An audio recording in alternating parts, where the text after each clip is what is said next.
Ini kemarin tadi malam saya ngobrol dengan Nabi Khidir alaihi wasallam. Bismillahirrahmanirrahim. Ya hati indah rahmatan gufran. Alhamma asyidi innaka liyamahun innaka liyamafil ma'allah. Wa maqali inna rahmatan syir alayya mafil ma'allah. Alhaqqa liyamafil ma'allah. Ngeri. Apa artinya? Kalau mau terus, kalau enggak kiamat itu. Kenapa disebut kiamat? Sekarang manusia kiamat hati, betul nggak? Betul. Kiamat hati sekarang itu tidak percaya kepada hati nurani sendiri. Bismillahirrahmanirrahim. Assalamualaikum warahmatullahi wabarakatuh. Alhamdulillahirabbil alamin wassalatu wassalamu ala Rasulillah wa ala alihi wa sahbihi wa mawalah amma ba'du. Sahabat beriman yang dimuliakan Allah, syukur alhamdulillah kita bertemu lagi di channel ini. Pada kesempatan yang berbahagia ini, mari sejenak kita luangkan waktu kita untuk bersama-sama menyimak kajian yang sangat luar biasa yang akan disampaikan oleh guru kita. Tentunya banyak sekali ilmu, hikmah, dan manfaat yang bisa dijadikan pelajaran dalam kehidupan kita sehari-hari. Penasaran siapa beliau? Mari kita simak bersama. Selamat mendengarkan. Ma'asyiral muslimin yang saya cintai, ada sebuah cerita pendek. Seorang pengendara sepeda motor ditangkap oleh Pak Polisi, lalu diperiksa. Ini motor siapa? Pinjam Pak. Helm? Pinjam. SIM? Pinjam. Kata Pak Polisi, tidak boleh begini. Marah yang naik sepeda motor. Pak Polisi bagaimana? Kok tidak boleh? Yang punya saja bilang boleh.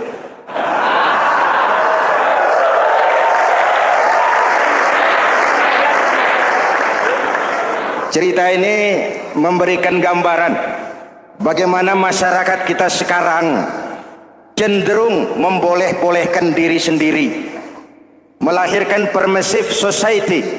Masyarakat serba boleh dengan ukuran sakarepe dewe. Itu sebabnya agama diturunkan. Dalam contoh yang indah, Rasul memberikan gambaran bahwa Islam ini bagaikan sebuah bangunan yang komponen pokoknya 5. Bunyal Islamu ala khamsin.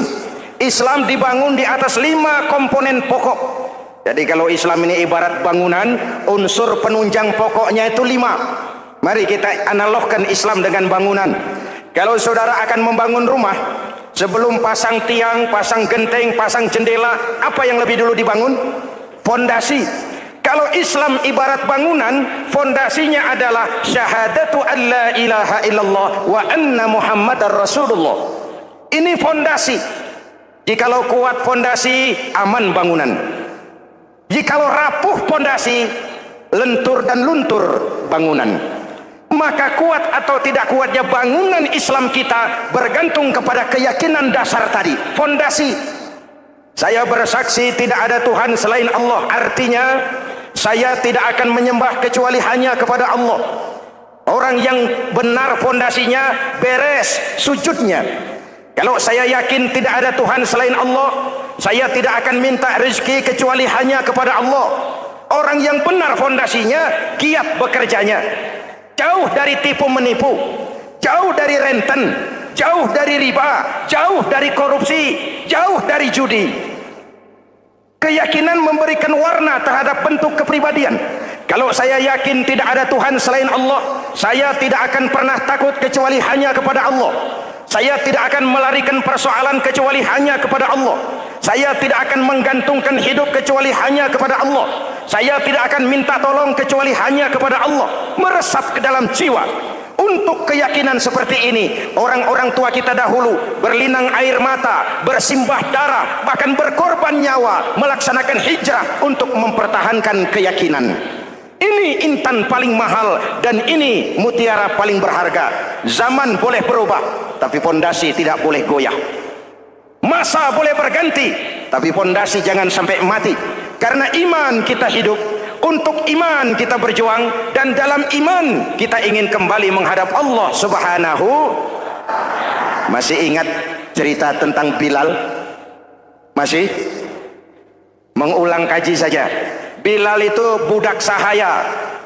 Ketika masuk Islam, dipanggil oleh majikannya.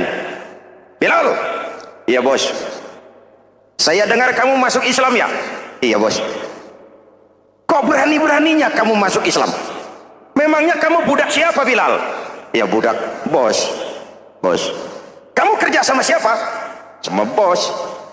Bos. Yang gaji kamu siapa? Ya bos. Nah, kamu kan ngerti Bilal. Kamu budak saya, kamu kerja dengan saya, yang gaji kamu saya, yang beri makan saya. Kenapa? Kok beraninya masuk Islam padahal kamu belum saya kasih izin?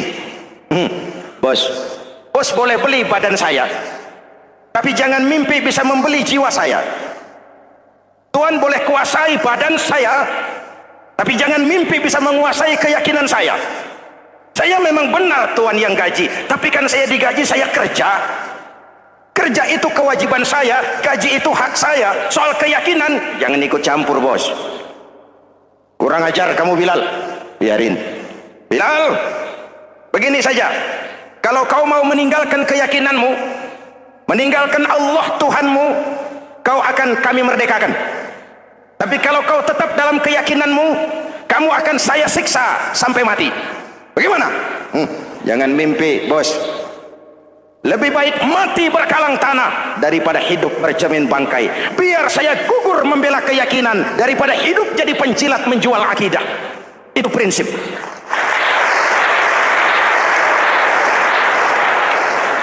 Gendeng kamu. Ayo, siksa.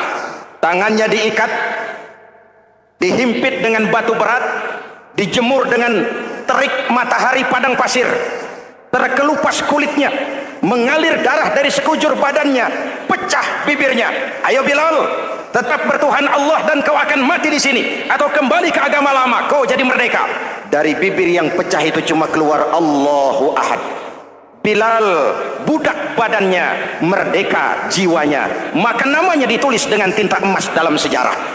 Kita zaman sekarang merdeka badan kita, tapi sering budak mental dan jiwa kita, maka sejarah tidak pernah mau mencatat kita.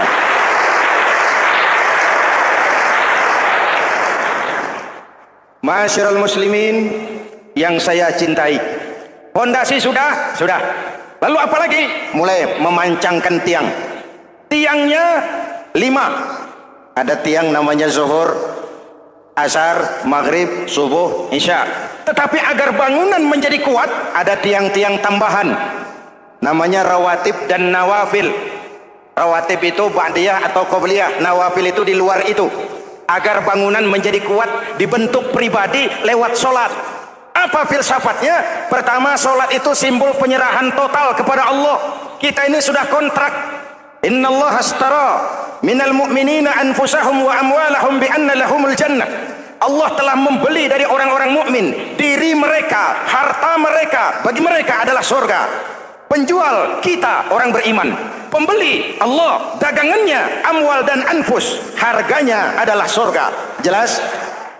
Penyerahan total itu dimulai dengan takbiratul ihram. Shalli fardal isya, Allahu akbar. Arahkan mata ke tempat kita sujud. Jangan lupa kalau sudah di atas, lupa dengan yang di bawah. Sudah jadi genteng, petatang peteteng di atas. Lalu bilang, merasa capek sendiri, kata genteng kepada tiang.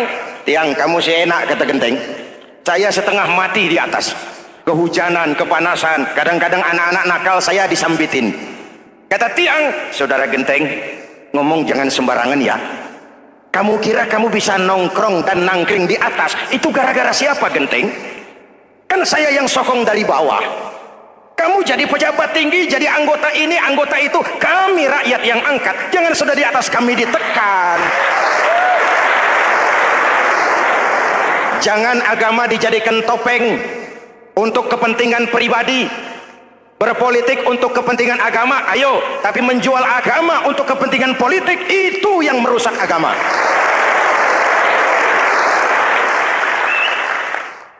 Ini kan kita lagi prihatin, sedang meluncur kasus Bulog Gate 2.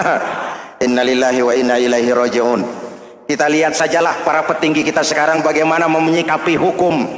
Sebab saya dengar ada bargaining. Orang takut teriak maling sapi karena DE maling wedus. maling sapi karena dia maling kambing, yang lain maling ayam, dikumpulin ternyata maling semua.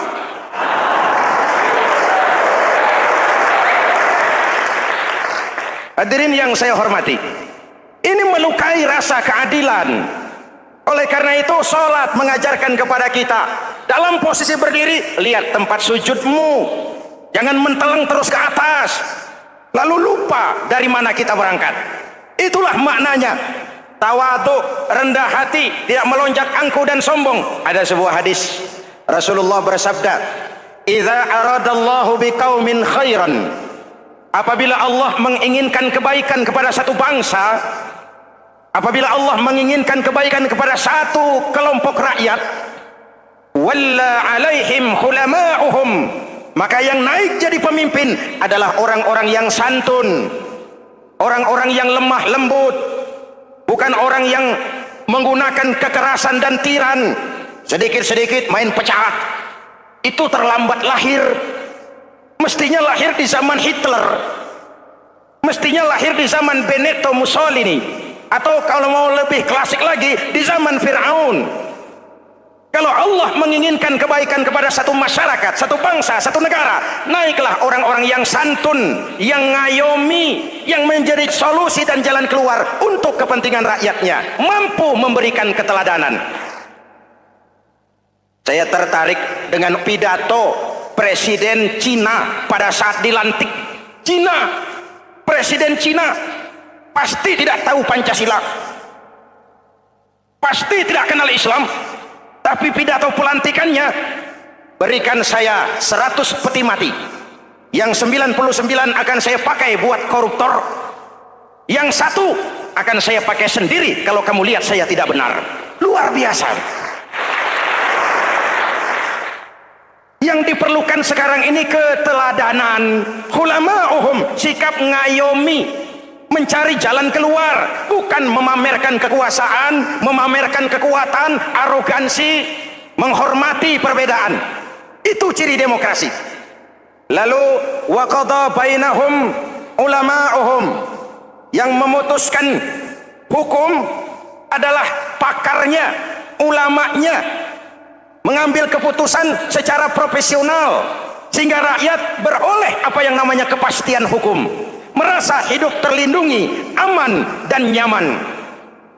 Lalu yang ketiga, wa ja'alal mala fi asqiyaihim, peredaran harta, pergerakan ekonomi berada di tangan orang-orang yang pemurah, yang tidak mau kaya sendiri, tidak mau senyum di atas penderitaan orang lain, menari di atas bangkai saudaranya.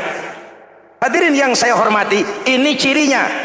Tapi sebaliknya kata Nabi, wa idza aradallahu biqaumin syarran, apabila Allah menghendaki kejelekan, keburukan bagi satu bangsa, walla alaihim sufaha'uhum, yang naik jadi pemimpin orang-orang durjana, orang-orang kurang ajar, tapi dipoles dengan topeng yang bagus. Ini musim topeng. Musim apa? Topeng.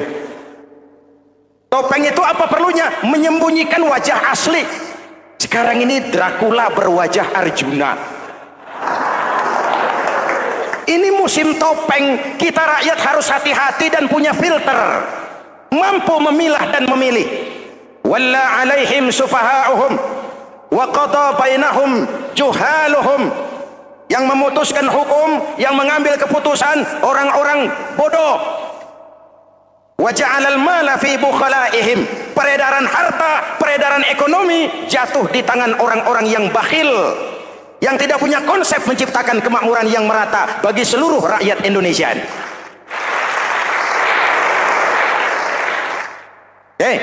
Kita kembali kepada tiang. Ini kan lagi cerita tiang tadi ya. Kalau sedang berdiri, lihat tempat sujud, jangan menteleng terus ke atas. Terserang penyakit tamak bin rakus alias serakah. Nah, selesai. Anggota badan yang paling terhormat ini kepala. Ketika sujud, sama rendahnya dengan telapak kaki. Allahu Akbar, yang besar cuma Allah. Apa bedanya saya dengan saudara? Tidak ada, kecuali saya ngomong saudara dengerin.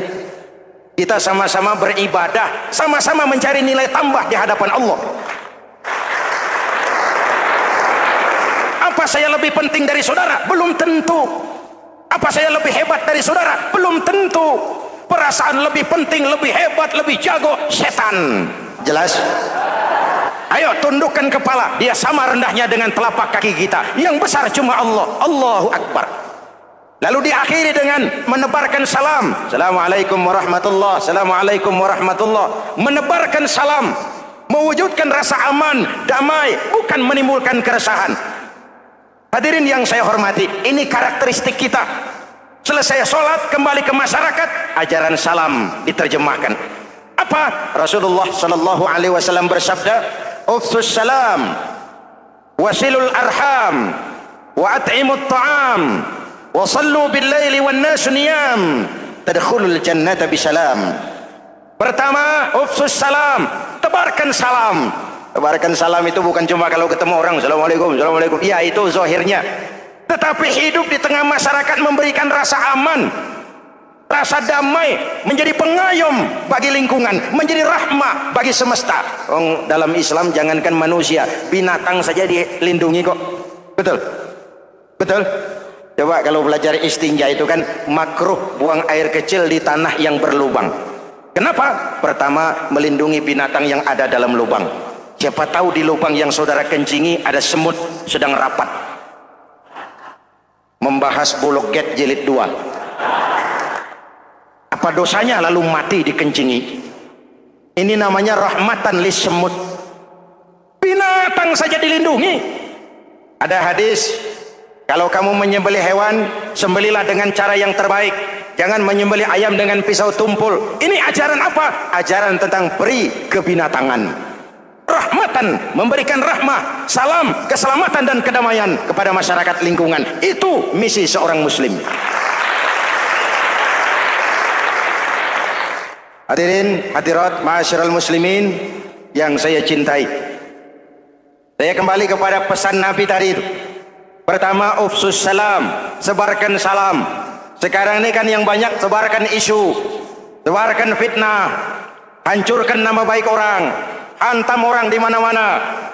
Padahal yang diajarkan ufsus salam, sebarkan perdamaian, bukan permusuhan. Cari kebenaran, bukan kemenangan. Lalu yang kedua, wasilul arham, sambungkan silaturahmi, tegakkan semangat kekeluargaan dan persaudaraan. Karena kita sudah diikat dengan tali akidah. Mari kita saling bertanya setelah lewat hari-hari yang dimana kita seperti saling berhadapan, seperti tercabut dari akar budaya kita sebagai bangsa. Semangat gotong royong, semangat kekeluargaan makin lentur dan luntur, dan perlu kita angkat kembali ke permukaan. Silul arham, sambungkan semangat silaturahmi. Wa at'imut ta'am, berikan makan orang-orang yang kelaparan, mempunyai kepekaan dan kepedulian. Jangan menari di atas penderitaan orang, jangan tersenyum di atas isak tangis tetangga. At'imut ta'am, mempunyai kepedulian yang tinggi. Wa sallu bil laili wan nasu niyam, bangunlah di keheningan malam ketika orang sedang tidur. Istilah saya, kalau mau telepon Allah, jangan lupa nomor teleponnya, 44342, jumlahnya 17. Zuhur, asar, maghrib, isya, subuh, 44342.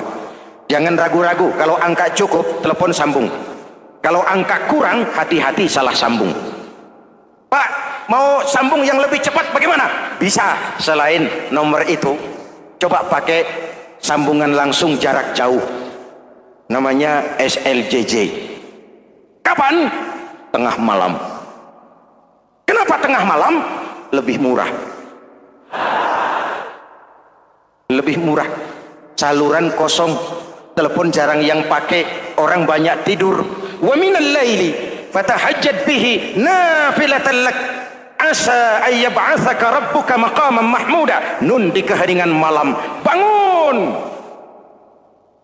Seperti bapak-bapak, ibu-ibu sering bangun tengah malam ya, Bu? Ya. Ngapain? Kalau bangun tengah malamnya sih saya percaya, cuma urusannya apa? Kira bangun tengah malam mau tahajud, malaikat sudah mau nulis, cuma buang air kecil, tidur lagi. Hampir salah tulis saya.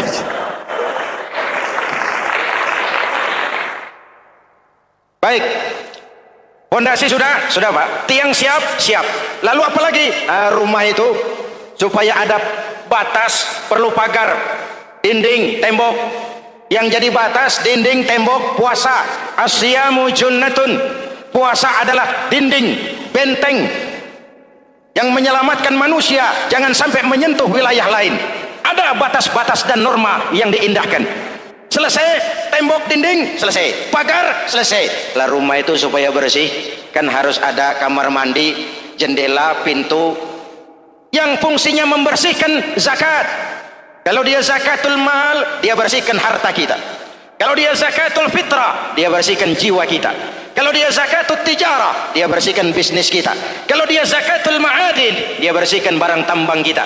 Karena itu dalam kitab-kitab fikih dikatakan zakat itu adalah harta yang tu'khazu min aghniyaihim wa turaddu ila fuqaraihim. Kiai Haji Zainuddin Hamidi atau dikenal sebagai Kiai Haji Zainuddin MZ. Beliau lahir pada tanggal 2 Maret 1952. Kiai Haji Zainuddin MZ adalah seorang pemuka agama Islam di Indonesia yang populer melalui ceramahnya di radio dan televisi. Julukannya adalah Dai Berjuta Umat karena dakwahnya yang dapat menyentuh seluruh lapisan masyarakat. Dan ia pernah menjabat sebagai Ketua Umum Partai Bintang Reformasi, kemudian digantikan oleh Bursah Zarnubi. Kiai Haji Zainuddin MZ merupakan anak tunggal buah cinta pasangan Turmuzi dan Zainabun dari keluarga Betawi asli. Ayahnya yang pensiunan pegawai PLN adalah seorang yang taat beragama, sementara ibunya seorang ibu rumah tangga. Sejak umur 2 tahun, Kiai Haji Zainuddin MZ sudah ditinggal sang ayah.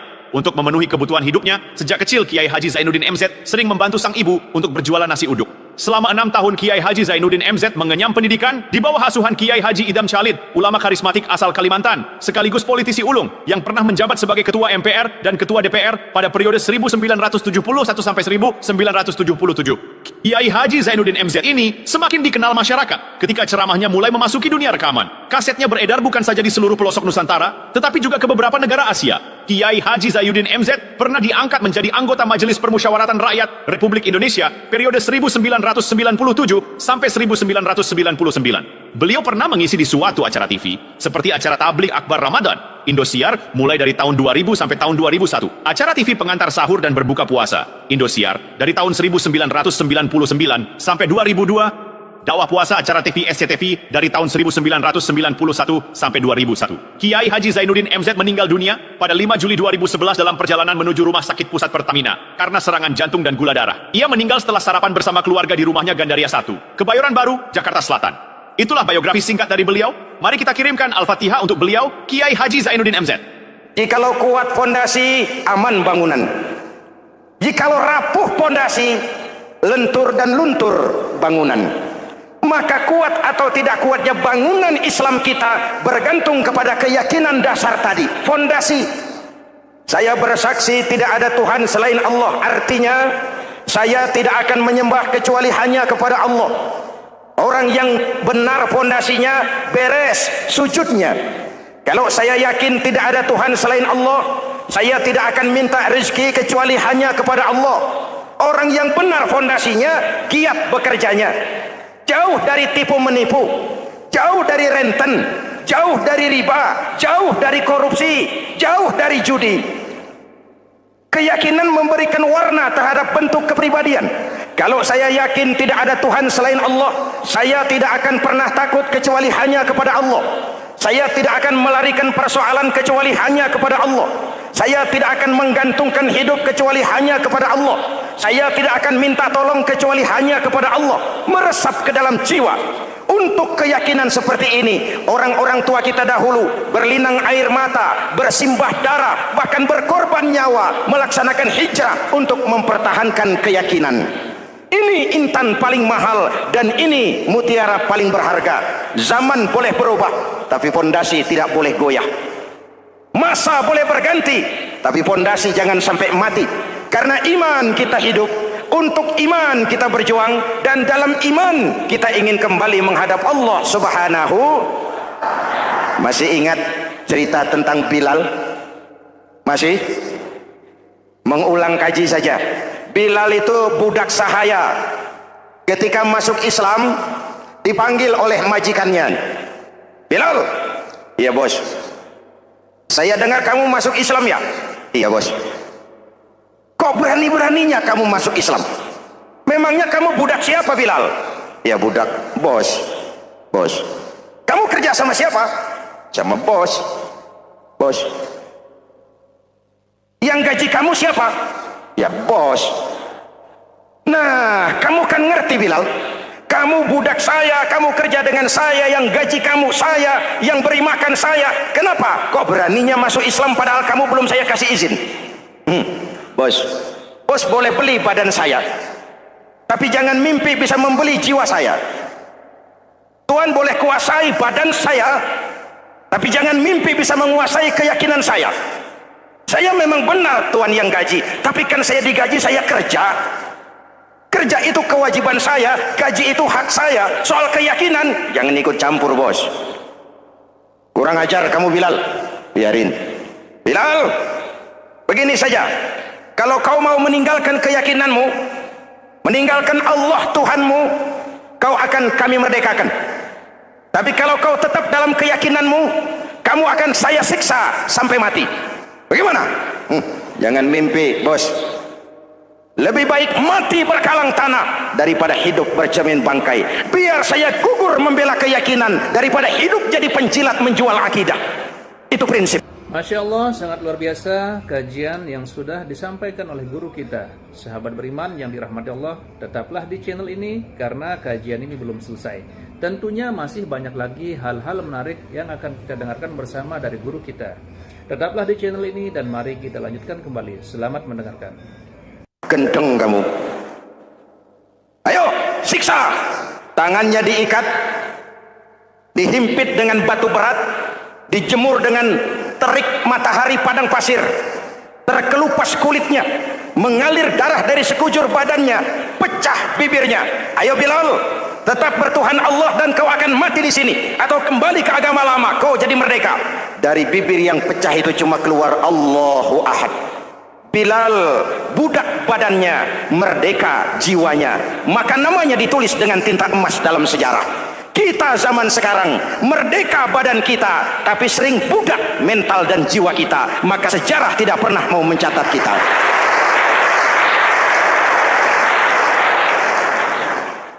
Ma'asyiral muslimin yang saya cintai, fondasi sudah. Lalu apa lagi? Mulai memancangkan tiang. Tiangnya 5. Ada tiang namanya zuhur, asar, maghrib, subuh, isya. Tetapi agar bangunan menjadi kuat, ada tiang-tiang tambahan namanya rawatib dan nawafil. Rawatib itu ba'diyah atau qobliyah, nawafil itu di luar itu. Agar bangunan menjadi kuat dibentuk pribadi lewat sholat. Apa filsafatnya? Pertama, sholat itu simbol penyerahan total kepada Allah. Kita ini sudah kontrak. Innallaha ashtara minal mu'minina anfusahum wa amwalahum bi anna lahumul jannah.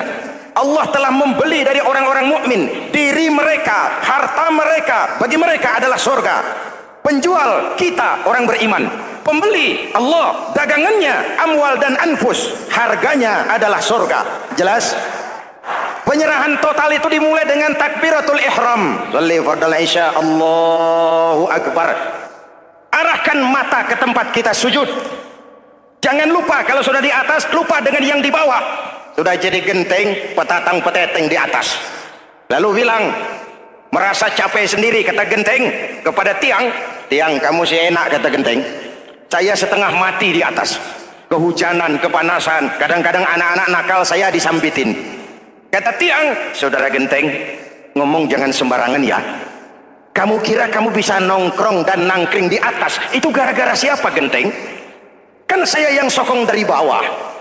Kamu jadi pejabat tinggi, jadi anggota ini, anggota itu. Kami rakyat yang angkat, jangan sudah di atas kami ditekan. Jangan agama dijadikan topeng untuk kepentingan pribadi. Berpolitik untuk kepentingan agama, ayo. Tapi menjual agama untuk kepentingan politik, itu yang merusak agama.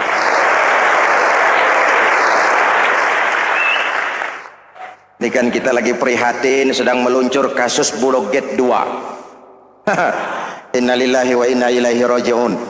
Kita lihat sajalah para petinggi kita sekarang bagaimana menyikapi hukum. Sebab saya dengar ada bargaining, orang takut teriak maling sapi karena DE maling wedus. Tidak berani teriak ada maling sapi karena dia maling kambing. Yang lain maling ayam, dikumpulin ternyata maling semua.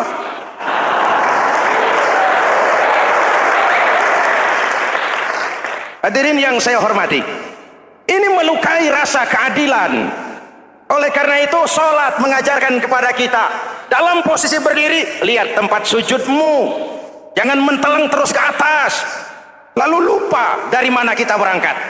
Itulah maknanya tawadhu, rendah hati, tidak melonjak angkuh dan sombong. Ada sebuah hadis Rasulullah bersabda, idza aradallahu biqaumin khairan, apabila Allah menginginkan kebaikan kepada satu bangsa, apabila Allah menginginkan kebaikan kepada satu kelompok rakyat, walla alaihim hulama'uhum, maka yang naik jadi pemimpin adalah orang-orang yang santun, orang-orang yang lemah lembut, bukan orang yang menggunakan kekerasan dan tiran, sedikit-sedikit main pecat.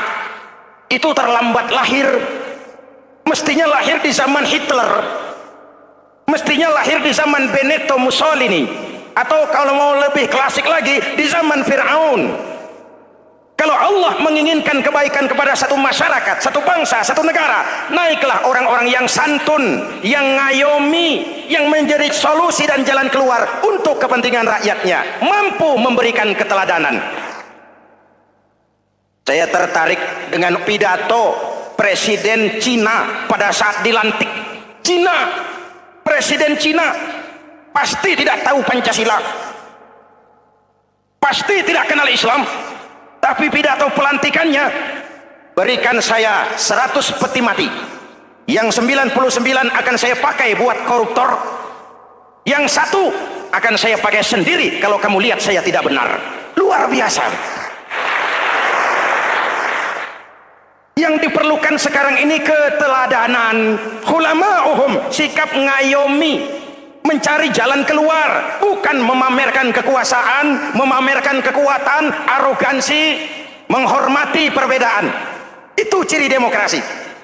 Lalu wa qadha bainahum ulama'uhum, yang memutuskan hukum adalah pakarnya, ulamanya, mengambil keputusan secara profesional sehingga rakyat beroleh apa yang namanya kepastian hukum, merasa hidup terlindungi, aman dan nyaman. Lalu yang ketiga, wa ja'alal mala fi askhiyaihim, peredaran harta, pergerakan ekonomi berada di tangan orang-orang yang pemurah, yang tidak mau kaya sendiri, tidak mau senyum di atas penderitaan orang lain, menari di atas bangkai saudaranya. Hadirin yang saya hormati, ini cirinya. Tapi sebaliknya kata Nabi, wa idza aradallahu biqaumin syarran, apabila Allah menghendaki kejelekan, keburukan bagi satu bangsa, walla alaihim sufaha'uhum, yang naik jadi pemimpin orang-orang durjana, orang-orang kurang ajar, tapi dipoles dengan topeng yang bagus. Ini musim topeng. Musim apa? Topeng. Topeng itu apa perlunya? Menyembunyikan wajah asli. Sekarang ini Dracula berwajah Arjuna. Ini musim topeng. Kita rakyat harus hati-hati dan punya filter, mampu memilah dan memilih. Walla alaihim sufaha'uhum wa qadha bainahum juhaluhum, yang memutuskan hukum, yang mengambil keputusan orang-orang bodoh. Wa ja'alal mala fi bukhalaihim, peredaran harta, peredaran ekonomi jatuh di tangan orang-orang yang bakhil, yang tidak punya konsep menciptakan kemakmuran yang merata bagi seluruh rakyat Indonesia.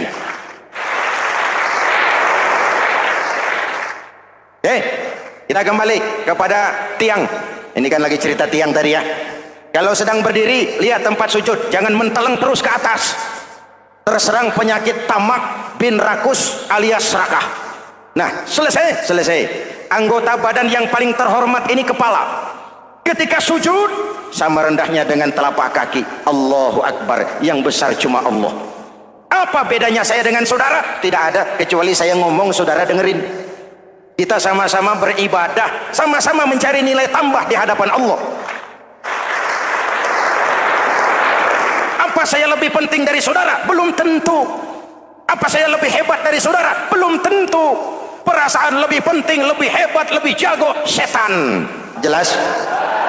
Ayo tundukkan kepala. Dia sama rendahnya dengan telapak kaki kita. Yang besar cuma Allah. Allahu Akbar. Lalu diakhiri dengan menebarkan salam. Assalamualaikum warahmatullah. Assalamualaikum warahmatullah. Menebarkan salam, mewujudkan rasa aman, damai, bukan menimbulkan keresahan. Hadirin yang saya hormati, ini karakteristik kita. Selesai sholat, kembali ke masyarakat, ajaran salam diterjemahkan. Apa? Rasulullah sallallahu alaihi wasallam bersabda, ufsus salam, wasilul arham, wa at'imut ta'am, wa sallu bil laili wan nasu niyam, tadkhulul jannata bisalam. Pertama, ufsus salam, tebarkan salam. Tebarkan salam itu bukan cuma kalau ketemu orang assalamualaikum, assalamualaikum. Ya, itu zahirnya. Tetapi hidup di tengah masyarakat memberikan rasa aman, rasa damai, menjadi pengayom bagi lingkungan, menjadi rahmah bagi semesta. Dalam Islam jangankan manusia, binatang saja dilindungi kok. Betul? Betul?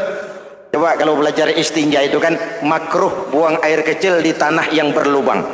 Kenapa? Pertama, melindungi binatang yang ada dalam lubang. Siapa tahu di lubang yang saudara kencingi ada semut sedang rapat. Membahas Bologet jilid 2. Apa dosanya lalu mati dikencingi?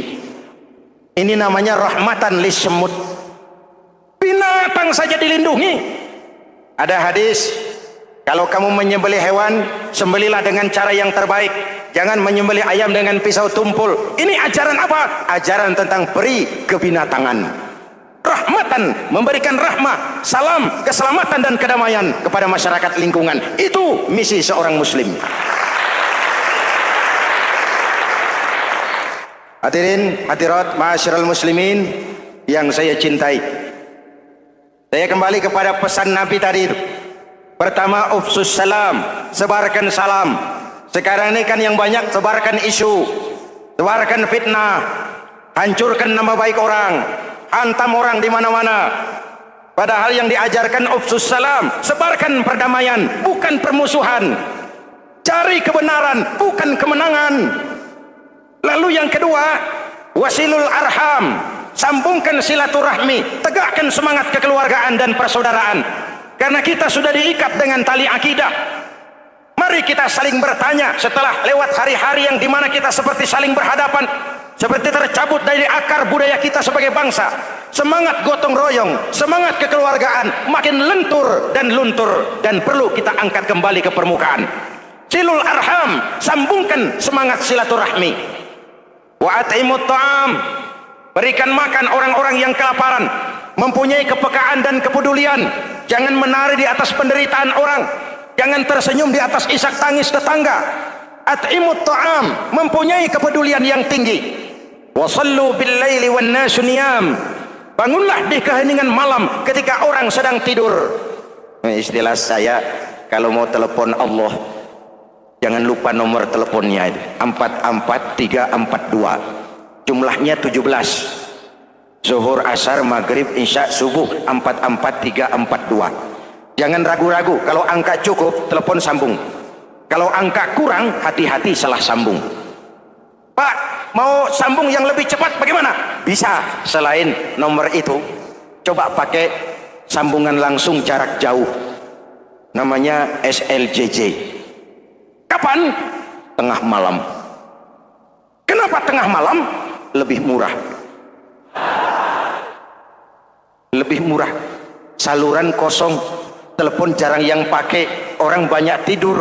Wa minal laili fatahajjad bihi nafilatan lak asa ayyab'atsaka rabbuka maqaman mahmuda. Nun, di keheningan malam bangun. Seperti bapak-bapak, ibu-ibu sering bangun tengah malam ya, Bu? Ya. Ngapain? Kalau bangun tengah malamnya sih saya percaya, cuma urusannya apa? Kira bangun tengah malam mau tahajud, malaikat sudah mau nulis, cuma buang air kecil, tidur lagi. Hampir salah tulis saya.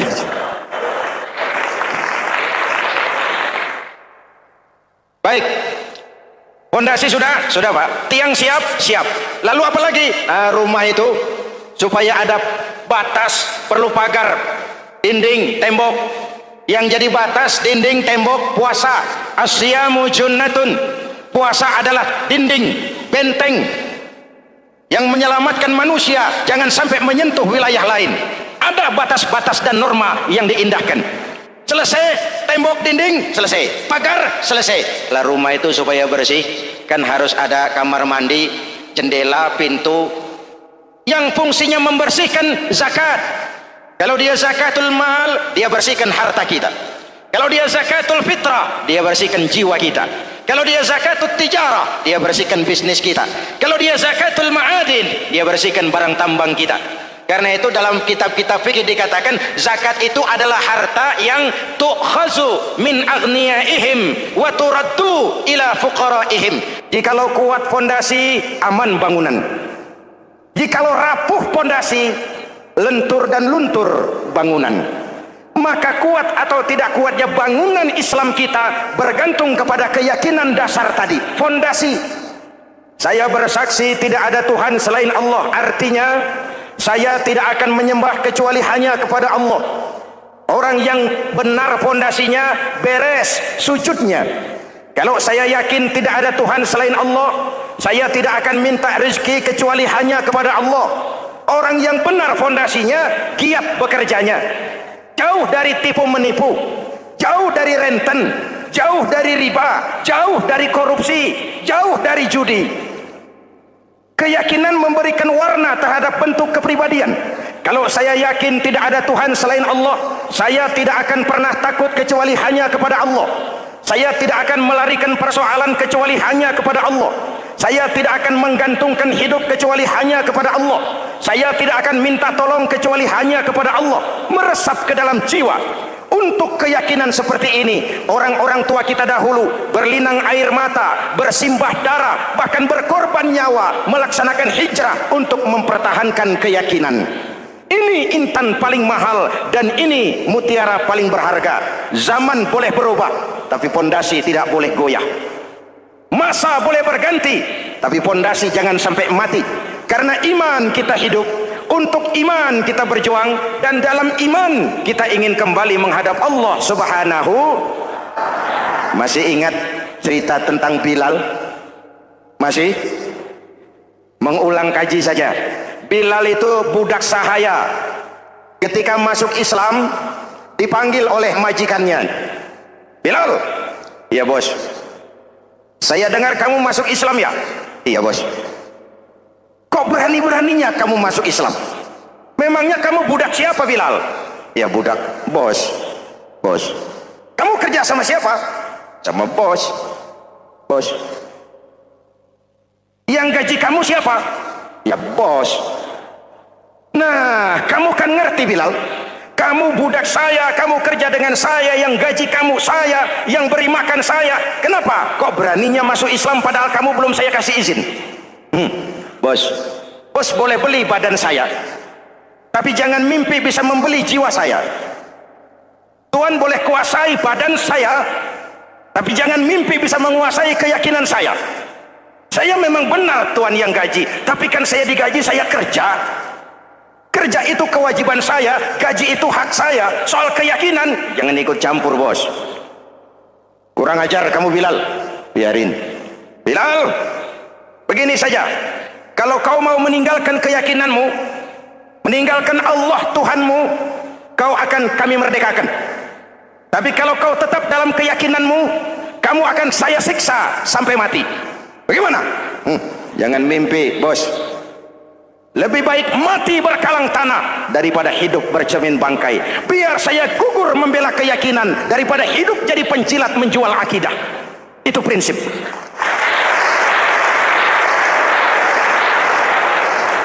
Gendeng kamu.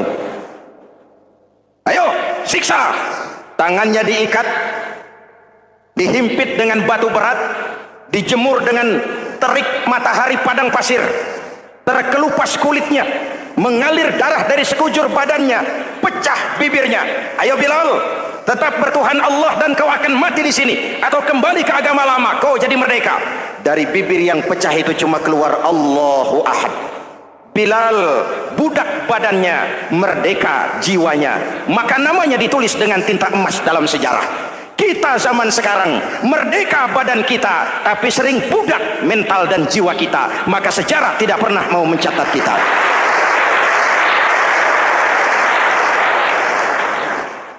Ma'asyiral muslimin yang saya cintai, fondasi sudah. Lalu apa lagi? Mulai memancangkan tiang. Tiangnya 5. Ada tiang namanya zuhur, asar, maghrib, subuh, isya. Tetapi agar bangunan menjadi kuat, ada tiang-tiang tambahan namanya rawatib dan nawafil. Rawatib itu ba'diyah atau qobliyah, nawafil itu di luar itu.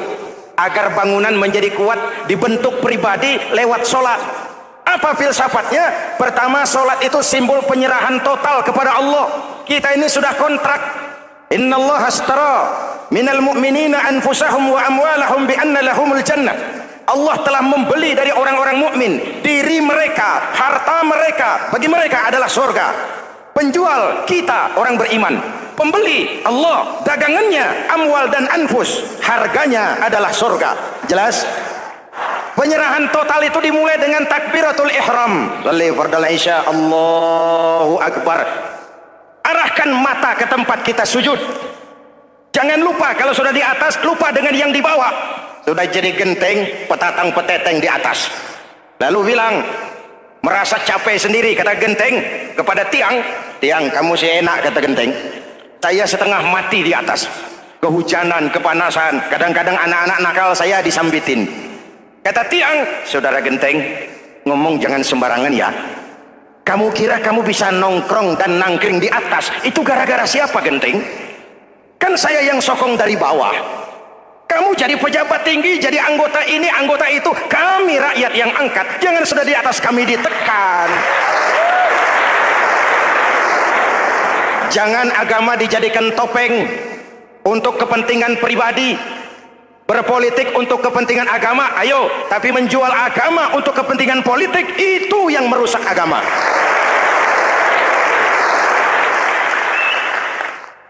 Ini kan kita lagi prihatin, sedang meluncur kasus Bulog Gate 2. Innalillahi wa inna ilaihi raji'un. Kita lihat sajalah para petinggi kita sekarang bagaimana menyikapi hukum. Sebab saya dengar ada bargaining, orang takut teriak maling sapi karena DE maling wedus. Tidak berani teriak ada maling sapi karena dia maling kambing. Yang lain maling ayam, dikumpulin ternyata maling semua.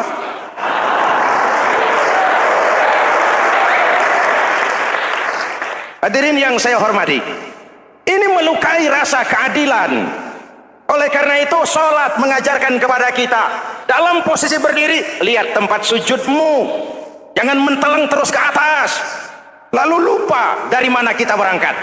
Itulah maknanya tawadhu, rendah hati, tidak melonjak angkuh dan sombong. Ada sebuah hadis Rasulullah bersabda, idza aradallahu biqaumin khairan, apabila Allah menginginkan kebaikan kepada satu bangsa, apabila Allah menginginkan kebaikan kepada satu kelompok rakyat, walla alaihim hulama'uhum, maka yang naik jadi pemimpin adalah orang-orang yang santun, orang-orang yang lemah lembut, bukan orang yang menggunakan kekerasan dan tiran, sedikit-sedikit main pecah. Itu terlambat lahir. Mestinya lahir di zaman Hitler, mestinya lahir di zaman Benito Mussolini, atau kalau mau lebih klasik lagi di zaman Fir'aun. Kalau Allah menginginkan kebaikan kepada satu masyarakat, satu bangsa, satu negara, naiklah orang-orang yang santun, yang ngayomi, yang menjadi solusi dan jalan keluar untuk kepentingan rakyatnya, mampu memberikan keteladanan. Saya tertarik dengan pidato Presiden Cina pada saat dilantik.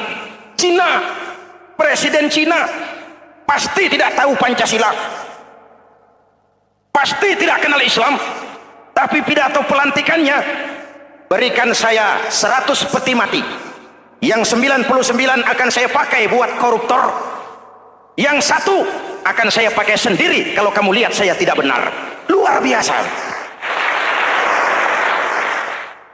Yang diperlukan sekarang ini keteladanan, hulama'uhum, sikap ngayomi, mencari jalan keluar, bukan memamerkan kekuasaan, memamerkan kekuatan, arogansi, menghormati perbedaan. Itu ciri demokrasi.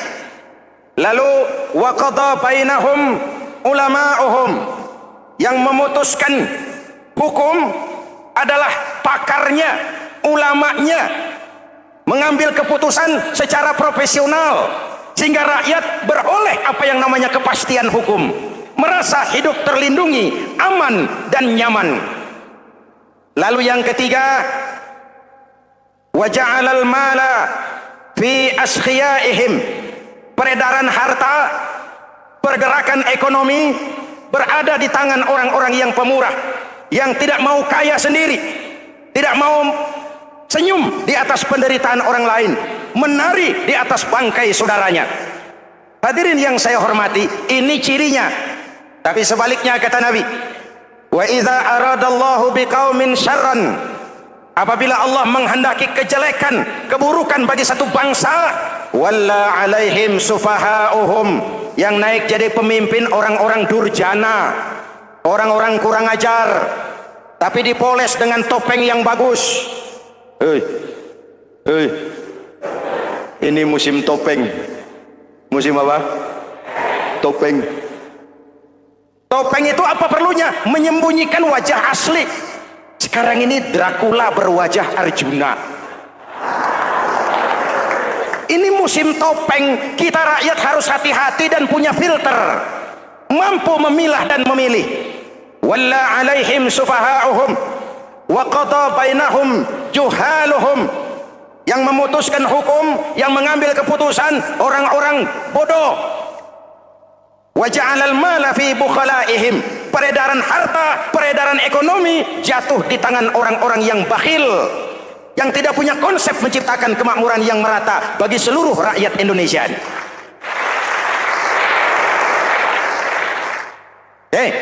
Kita kembali kepada tiang. Ini kan lagi cerita tiang tadi ya. Kalau sedang berdiri, lihat tempat sujud, jangan menteleng terus ke atas. Terserang penyakit tamak bin rakus alias serakah. Nah, selesai. Anggota badan yang paling terhormat ini kepala. Ketika sujud, sama rendahnya dengan telapak kaki. Allahu Akbar, yang besar cuma Allah.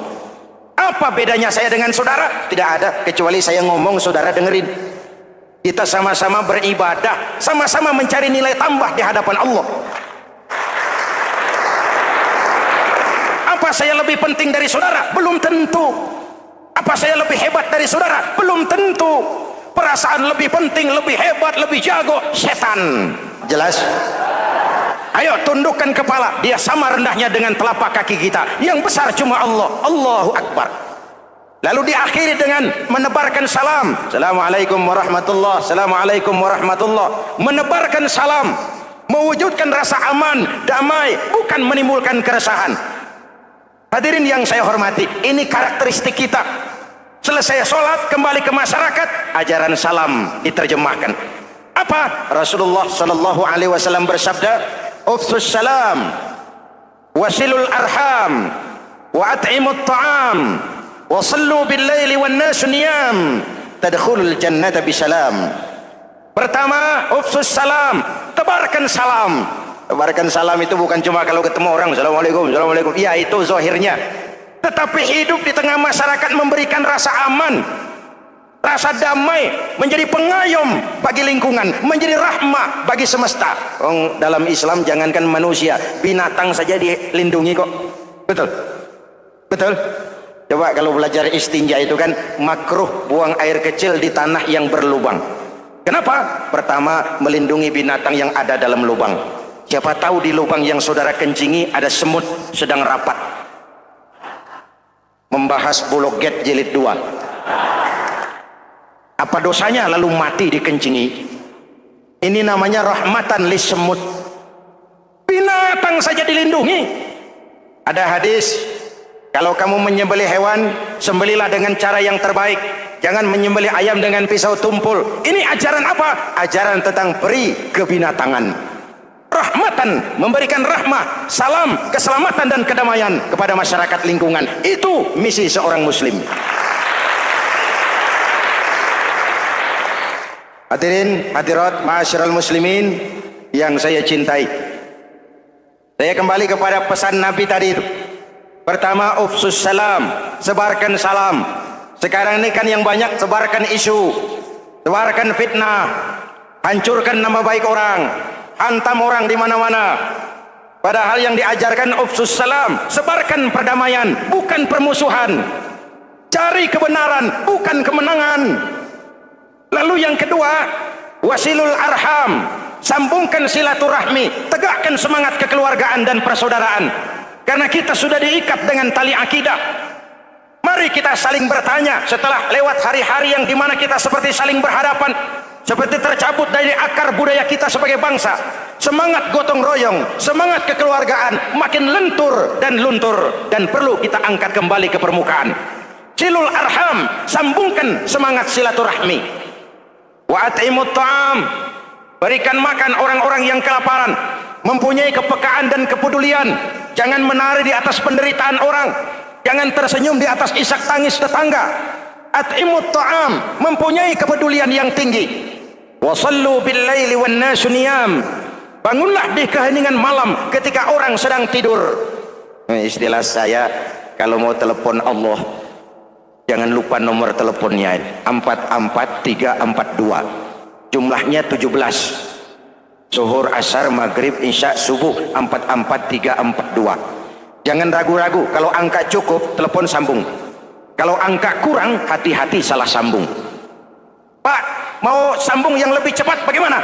Bisa, selain nomor itu, coba pakai sambungan langsung jarak jauh. Namanya SLJJ. Kapan? Tengah malam. Kenapa tengah malam? Lebih murah. Lebih murah. Saluran kosong, telepon jarang yang pakai, orang banyak tidur. Wa minal laili fatahajjad bihi nafilatan lak asa ay yab'atsaka rabbuka maqaman mahmuda. Nun di keheningan malam, bangun. Seperti bapak-bapak, ibu-ibu sering bangun tengah malam ya Bu? Ya. Ngapain? Kalau bangun tengah malamnya sih saya percaya, cuma urusannya apa? Kira bangun tengah malam mau tahajud, malaikat sudah mau nulis, cuma buang air kecil. Tidur lagi. Hampir salah tulis saya.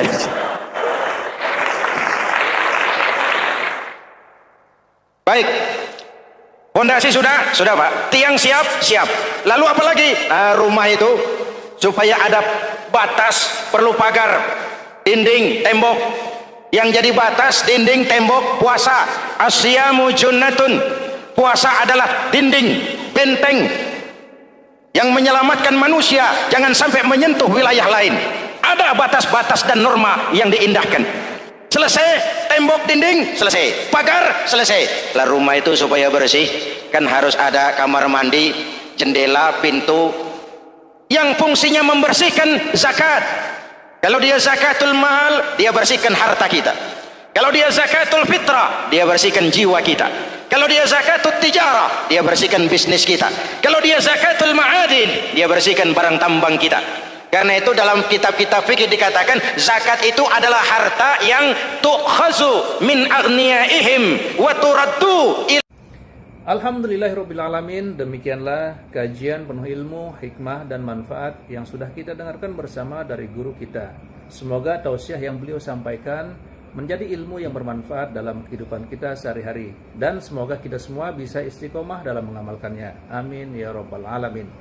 Sahabat beriman yang dirahmati Allah, terima kasih banyak sudah menyimak tausiah ini sampai selesai.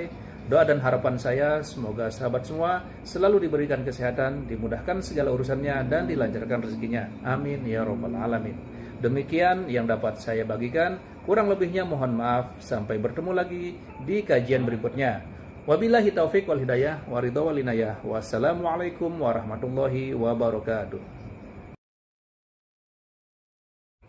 Setelah kita mendengarkan bersama tausiah yang sangat luar biasa dari guru kita, sekarang mari kita lanjutkan aktivitas kita masing-masing. Semoga tausiah yang beliau sampaikan kepada kita semua menjadi ilmu yang bermanfaat dalam kehidupan kita sehari-hari, dan semoga kita semua bisa istiqomah dalam mengamalkannya. Amin ya rabbal alamin. Selamat beraktivitas buat sahabat semua dan sukses selalu. Sampai bertemu lagi di video berikutnya. Wabillahi taufiq wal hidayah. Wassalamualaikum warahmatullahi wabarakatuh. Ini kemarin tadi malam saya ngobrol dengan Nabi Khidir alaihi wasallam. Bismillahirrahmanirrahim. Ya hati indah rahmatan gufran. Alhamma asyidi innaka liyamahun innaka liyamafil ma'allah. Wa maqali inna rahmatan syir alayya mafil ma'allah. Alhaqqa liyamafil ma'allah. Ngeri. Apa artinya? Kalau mau terus, kalau enggak kiamat itu. Kenapa disebut kiamat? Sekarang manusia kiamat hati, betul nggak? Betul. Kiamat hati sekarang itu, tidak percaya kepada hati nurani sendiri. Bismillahirrahmanirrahim. Assalamualaikum warahmatullahi wabarakatuh. Alhamdulillahirabbil alamin, wassalatu wassalamu ala Rasulillah wa ala alihi wa sahbihi wa mawalah, amma ba'du. Sahabat beriman yang dimuliakan Allah, syukur alhamdulillah kita bertemu lagi di channel ini. Pada kesempatan yang berbahagia ini, mari sejenak kita luangkan waktu kita untuk bersama-sama menyimak kajian yang sangat luar biasa yang akan disampaikan oleh guru kita. Tentunya banyak sekali ilmu, hikmah, dan manfaat yang bisa dijadikan pelajaran dalam kehidupan kita sehari-hari. Penasaran siapa beliau? Mari kita simak bersama. Selamat mendengarkan. Masyiral muslimin yang saya cintai, ada sebuah cerita pendek. Seorang pengendara sepeda motor ditangkap oleh Pak Polisi, lalu diperiksa. Ini motor siapa? Pinjam Pak. Helm? Pinjam. SIM? Pinjam. Kata Pak Polisi, tidak boleh begini. Marah yang naik sepeda motor. Pak Polisi bagaimana? Kok tidak boleh? Yang punya saja bilang boleh.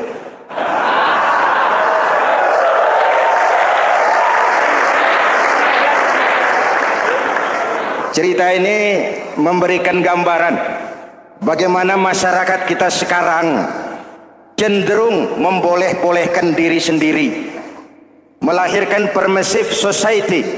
Masyarakat serba boleh dengan ukuran sakarepe dewe. Itu sebabnya agama diturunkan. Dalam contoh yang indah, Rasul memberikan gambaran bahwa Islam ini bagaikan sebuah bangunan yang komponen pokoknya 5. Bunyal Islamu ala khamsin. Islam dibangun di atas 5 komponen pokok. Jadi kalau Islam ini ibarat bangunan, unsur penunjang pokoknya itu 5. Mari kita analogkan Islam dengan bangunan. Kalau saudara akan membangun rumah, sebelum pasang tiang, pasang genteng, pasang jendela, apa yang lebih dulu dibangun? Fondasi. Kalau Islam ibarat bangunan, fondasinya adalah syahadatu an la ilaha illallah wa anna muhammadar rasulullah. Ini fondasi. Jikalau kuat fondasi, aman bangunan. Jikalau rapuh fondasi, lentur dan luntur bangunan.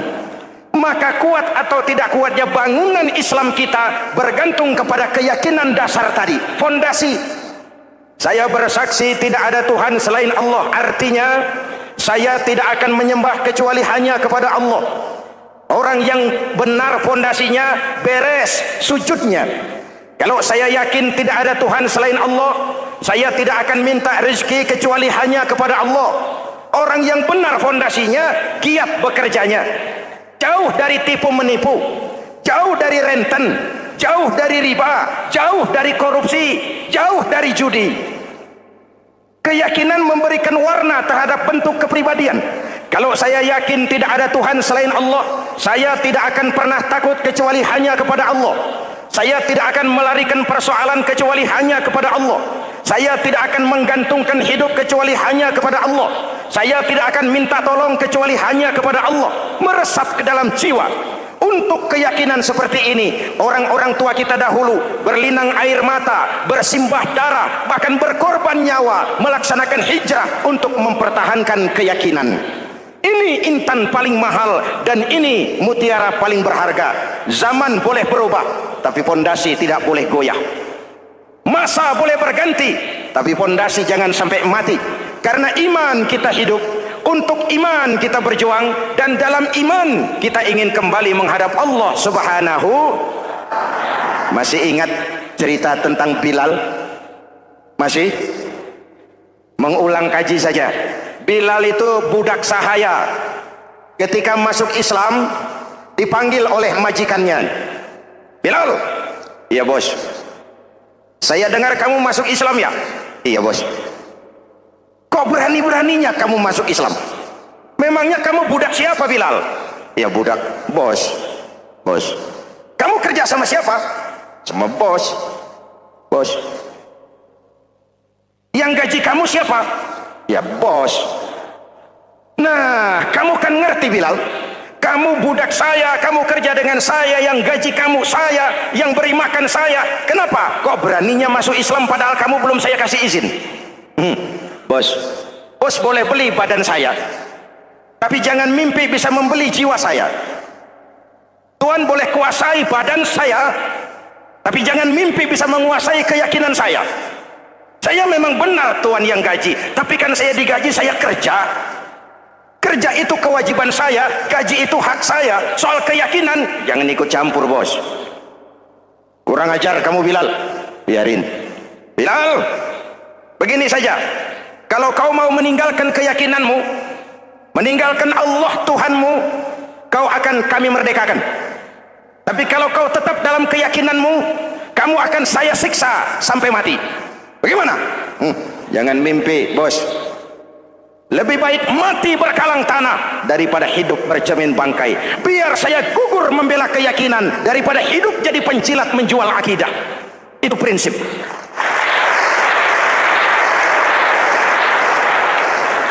Gendeng kamu. Ayo siksa. Tangannya diikat, dihimpit dengan batu berat, dijemur dengan terik matahari padang pasir, terkelupas kulitnya, mengalir darah dari sekujur badannya, pecah bibirnya. Ayo Bilal, tetap bertuhan Allah dan kau akan mati di sini, atau kembali ke agama lama, kau jadi merdeka. Dari bibir yang pecah itu cuma keluar Allahu Ahad. Bilal, budak badannya, merdeka jiwanya, maka namanya ditulis dengan tinta emas dalam sejarah. Kita zaman sekarang merdeka badan kita, tapi sering budak mental dan jiwa kita, maka sejarah tidak pernah mau mencatat kita.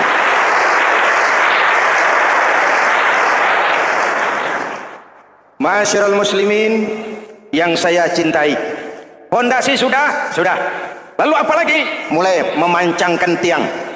Tiangnya 5. Ada tiang namanya zuhur, asar, maghrib, subuh, isya. Tetapi agar bangunan menjadi kuat, ada tiang-tiang tambahan namanya rawatib dan nawafil. Rawatib itu ba'diyah atau qobliyah, nawafil itu di luar itu. Agar bangunan menjadi kuat, dibentuk pribadi lewat sholat. Apa filsafatnya? Pertama, sholat itu simbol penyerahan total kepada Allah. Kita ini sudah kontrak. Innallaha astara minal mu'minina anfusahum wa amwalahum bi anna lahumul jannah. Allah telah membeli dari orang-orang mukmin diri mereka, harta mereka, bagi mereka adalah surga. Penjual kita orang beriman, pembeli Allah, dagangannya amwal dan anfus, harganya adalah surga. Jelas? Penyerahan total itu dimulai dengan takbiratul ihram. Salli fardal isya, Allahu akbar. Arahkan mata ke tempat kita sujud. Jangan lupa kalau sudah di atas, lupa dengan yang di bawah. Sudah jadi genteng, petatang peteteng di atas. Lalu bilang, merasa capek sendiri, kata genteng kepada tiang. Tiang, kamu sih enak, kata genteng. Saya setengah mati di atas. Kehujanan, kepanasan, kadang-kadang anak-anak nakal saya disambitin. Kata tiang, saudara genteng, ngomong jangan sembarangan ya.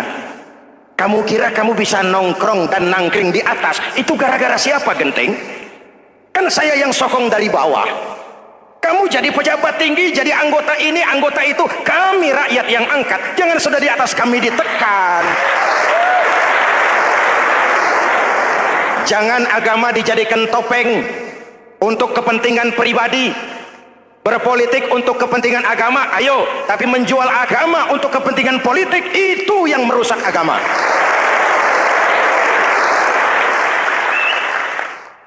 Ini kan kita lagi prihatin sedang meluncur kasus Bulog Gate 2. Innalillahi wa inna ilaihi raji'un. Kita lihat sajalah para petinggi kita sekarang bagaimana menyikapi hukum.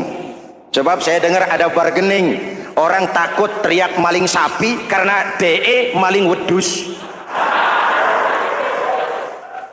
Tidak berani teriak ada maling sapi karena dia maling kambing. Yang lain maling ayam, dikumpulin ternyata maling semua.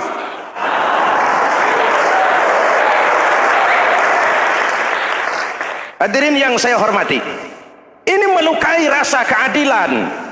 Oleh karena itu sholat mengajarkan kepada kita dalam posisi berdiri, lihat tempat sujudmu, jangan menteleng terus ke atas lalu lupa dari mana kita berangkat. Itulah maknanya tawadhu, rendah hati, tidak melonjak angkuh dan sombong. Ada sebuah hadis Rasulullah bersabda, idza aradallahu biqaumin khairan, apabila Allah menginginkan kebaikan kepada satu bangsa, apabila Allah menginginkan kebaikan kepada satu kelompok rakyat, walla alaihim hulama'uhum, maka yang naik jadi pemimpin adalah orang-orang yang santun, orang-orang yang lemah lembut, bukan orang yang menggunakan kekerasan dan tiran, sedikit-sedikit main pecah. Itu terlambat lahir.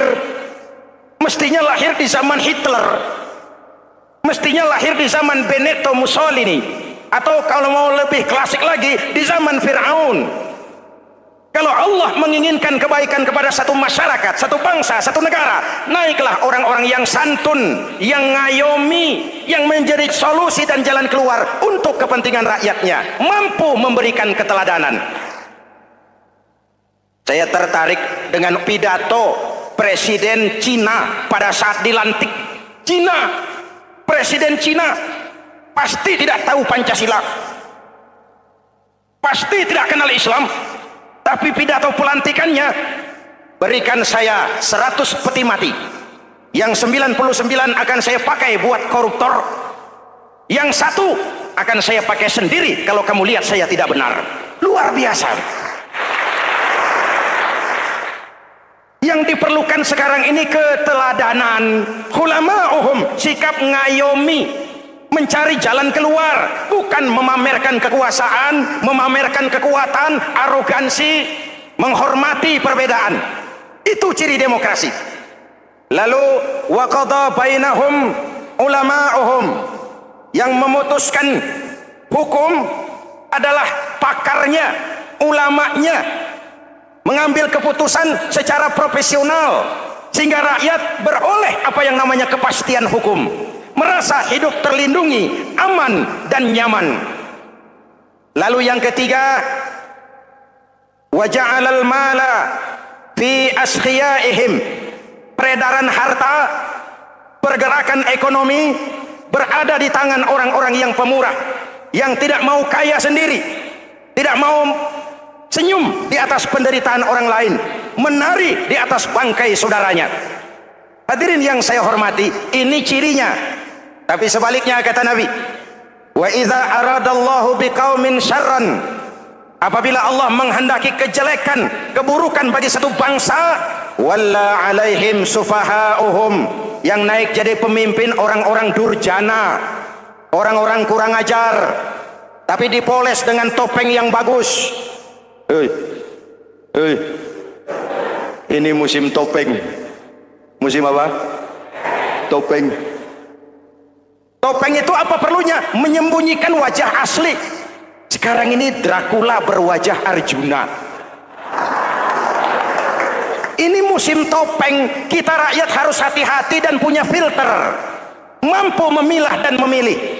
Walla alaihim sufaha'uhum wa qada bainahum juhaluhum, yang memutuskan hukum, yang mengambil keputusan orang-orang bodoh, Wa ja'alal mala fi bukhalaihim. Peredaran harta, peredaran ekonomi jatuh di tangan orang-orang yang bakhil, yang tidak punya konsep menciptakan kemakmuran yang merata bagi seluruh rakyat Indonesia.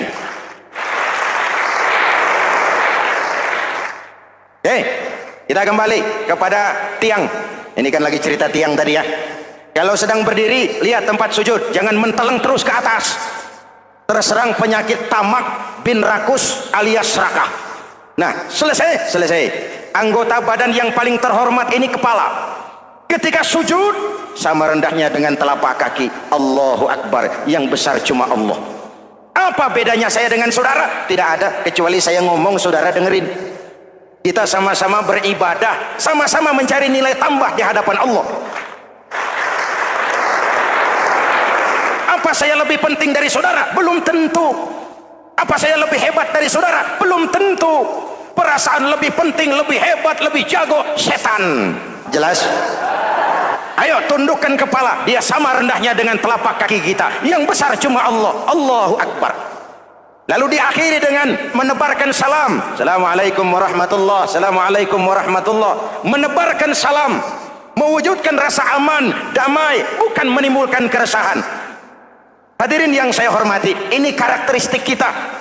Selesai sholat, kembali ke masyarakat, ajaran salam diterjemahkan. Apa? Rasulullah sallallahu alaihi wasallam bersabda, "Ufsus salam, wasilul arham, wa at'imut ta'am, wa sallu bil laili wan nasu niyam, tadkhulul jannata bisalam." Pertama, ufsus salam, tebarkan salam. Tebarkan salam itu bukan cuma kalau ketemu orang, assalamualaikum, assalamualaikum. Ya, itu zahirnya. Tetapi hidup di tengah masyarakat memberikan rasa aman, rasa damai, menjadi pengayom bagi lingkungan, menjadi rahmah bagi semesta. Dalam Islam jangankan manusia, binatang saja dilindungi kok. Betul? Betul? Coba kalau belajar istinja itu kan makruh buang air kecil di tanah yang berlubang. Kenapa? Pertama, melindungi binatang yang ada dalam lubang. Siapa tahu di lubang yang saudara kencingi ada semut sedang rapat membahas Bulog Gate jilid 2. Apa dosanya lalu mati dikencingi? Ini namanya rahmatan lis semut. Binatang saja dilindungi. Ada hadis, kalau kamu menyembelih hewan, sembelilah dengan cara yang terbaik. Jangan menyembelih ayam dengan pisau tumpul. Ini ajaran apa? Ajaran tentang peri kebinatangan. Rahmatan, memberikan rahmah, salam, keselamatan dan kedamaian kepada masyarakat lingkungan. Itu misi seorang muslim. Hadirin, hadirat, ma'asyiral muslimin yang saya cintai. Saya kembali kepada pesan Nabi tadi itu. Pertama, ufsus salam, sebarkan salam. Sekarang ini kan yang banyak sebarkan isu, sebarkan fitnah, hancurkan nama baik orang, hantam orang di mana-mana. Padahal yang diajarkan ufsus salam, sebarkan perdamaian, bukan permusuhan. Cari kebenaran, bukan kemenangan. Lalu yang kedua, wasilul arham, sambungkan silaturahmi, tegakkan semangat kekeluargaan dan persaudaraan. Karena kita sudah diikat dengan tali akidah. Mari kita saling bertanya setelah lewat hari-hari yang dimana kita seperti saling berhadapan, seperti tercabut dari akar budaya kita sebagai bangsa. Semangat gotong royong, semangat kekeluargaan makin lentur dan luntur, dan perlu kita angkat kembali ke permukaan. Silul arham, sambungkan semangat silaturahmi.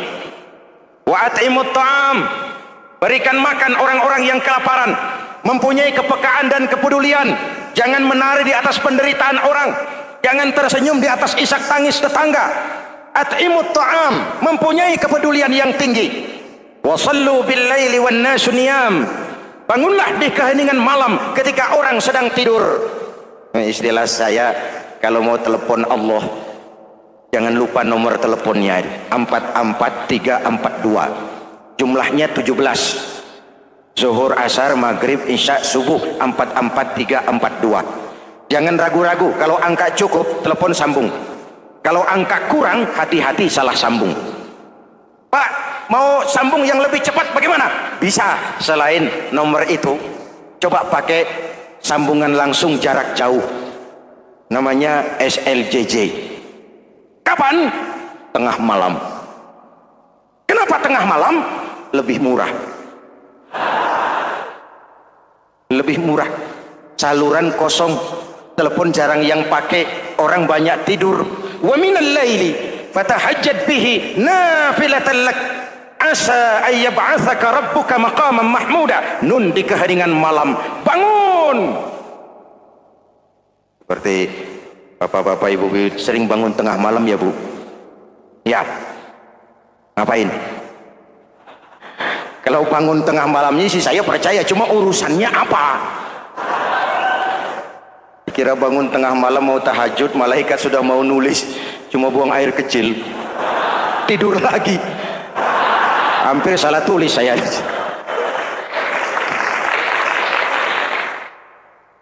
Baik, fondasi sudah Pak. Tiang siap, siap. Lalu apa lagi? Rumah itu supaya ada batas perlu pagar, dinding, tembok. Yang jadi batas, dinding, tembok, puasa. Asyamu junnatun. Puasa adalah dinding, benteng yang menyelamatkan manusia jangan sampai menyentuh wilayah lain. Ada batas-batas dan norma yang diindahkan. Selesai, tembok, dinding, selesai. Pagar, selesai. Lah rumah itu supaya bersih, kan harus ada kamar mandi, jendela, pintu yang fungsinya membersihkan zakat. Kalau dia zakatul mal, dia bersihkan harta kita. Kalau dia zakatul fitrah, dia bersihkan jiwa kita. Kalau dia zakatul tijarah, dia bersihkan bisnis kita. Kalau dia zakatul ma'adin, dia bersihkan barang tambang kita. Karena itu dalam kitab-kitab fikih dikatakan zakat itu adalah harta yang tu'khazu min aghniyaihim wa turaddu ila fuqaraihim. Kiai Haji Zainuddin Hamidi atau dikenal sebagai Kiai Haji Zainuddin MZ. Beliau lahir pada tanggal 2 Maret 1952. Kiai Haji Zainuddin MZ adalah seorang pemuka agama Islam di Indonesia yang populer melalui ceramahnya di radio dan televisi. Julukannya adalah Dai Berjuta Umat karena dakwahnya yang dapat menyentuh seluruh lapisan masyarakat. Dan ia pernah menjabat sebagai Ketua Umum Partai Bintang Reformasi, kemudian digantikan oleh Bursah Zarnubi. Kiai Haji Zainuddin MZ merupakan anak tunggal buah cinta pasangan Turmuzi dan Zainabun dari keluarga Betawi asli. Ayahnya yang pensiunan pegawai PLN adalah seorang yang taat beragama, sementara ibunya seorang ibu rumah tangga. Sejak umur 2 tahun, Kiai Haji Zainuddin MZ sudah ditinggal sang ayah.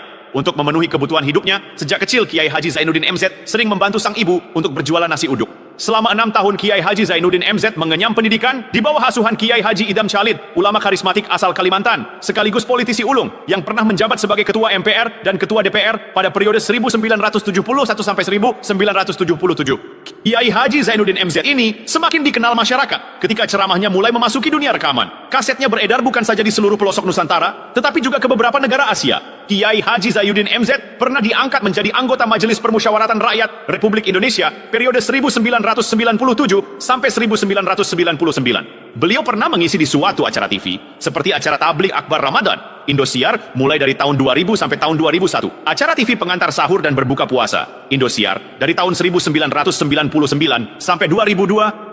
Dakwah puasa acara TV SCTV dari tahun 1991 sampai 2001. Kiai Haji Zainuddin MZ meninggal dunia pada 5 Juli 2011 dalam perjalanan menuju Rumah Sakit Pusat Pertamina karena serangan jantung dan gula darah. Ia meninggal setelah sarapan bersama keluarga di rumahnya Gandaria 1, Kebayoran Baru, Jakarta Selatan. Itulah biografi singkat dari beliau. Mari kita kirimkan Al-Fatihah untuk beliau, Kiai Haji Zainuddin MZ.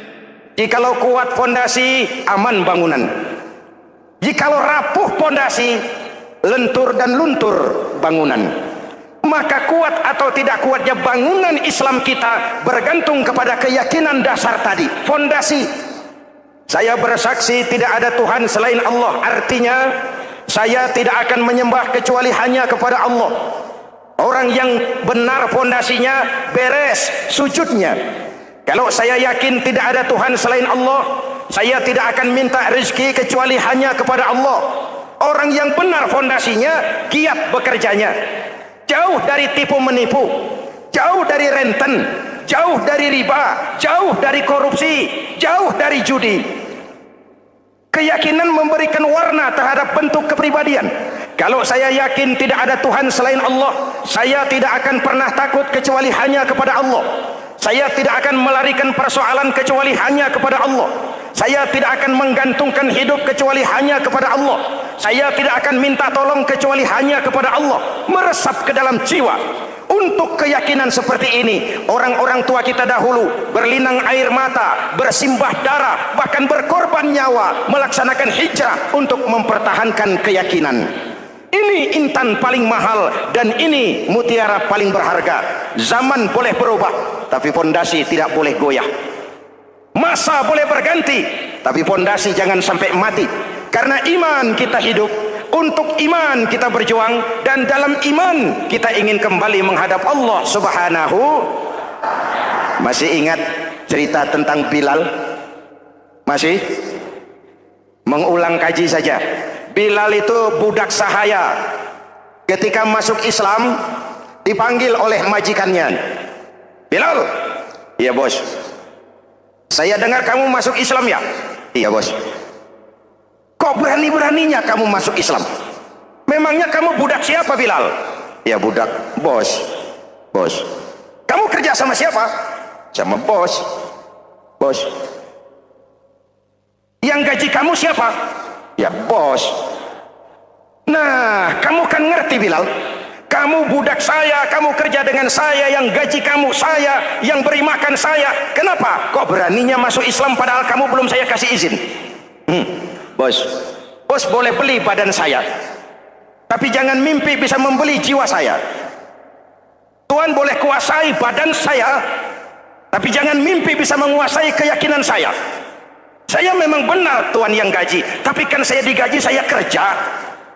Kerja itu kewajiban saya, gaji itu hak saya. Soal keyakinan, jangan ikut campur bos. Kurang ajar kamu Bilal, biarin. Bilal, begini saja. Kalau kau mau meninggalkan keyakinanmu, meninggalkan Allah Tuhanmu, kau akan kami merdekakan. Tapi kalau kau tetap dalam keyakinanmu, kamu akan saya siksa sampai mati. Bagaimana? Jangan mimpi bos. Lebih baik mati berkalang tanah daripada hidup bercermin bangkai. Biar saya gugur membela keyakinan daripada hidup jadi penjilat menjual akidah. Itu prinsip. Masya Allah, sangat luar biasa kajian yang sudah disampaikan oleh guru kita. Sahabat beriman yang dirahmati Allah, tetaplah di channel ini karena kajian ini belum selesai. Tentunya masih banyak lagi hal-hal menarik yang akan kita dengarkan bersama dari guru kita. Tetaplah di channel ini dan mari kita lanjutkan kembali. Selamat mendengarkan. Gendeng kamu. Ayo, siksa. Tangannya diikat, dihimpit dengan batu berat, dijemur dengan terik matahari padang pasir, terkelupas kulitnya, mengalir darah dari sekujur badannya, pecah bibirnya. Ayo Bilal, tetap bertuhan Allah dan kau akan mati di sini, atau kembali ke agama lama, kau jadi merdeka. Dari bibir yang pecah itu cuma keluar Allahu Ahad. Bilal budak badannya, merdeka jiwanya, maka namanya ditulis dengan tinta emas dalam sejarah. Kita zaman sekarang merdeka badan kita, tapi sering budak mental dan jiwa kita, maka sejarah tidak pernah mau mencatat kita.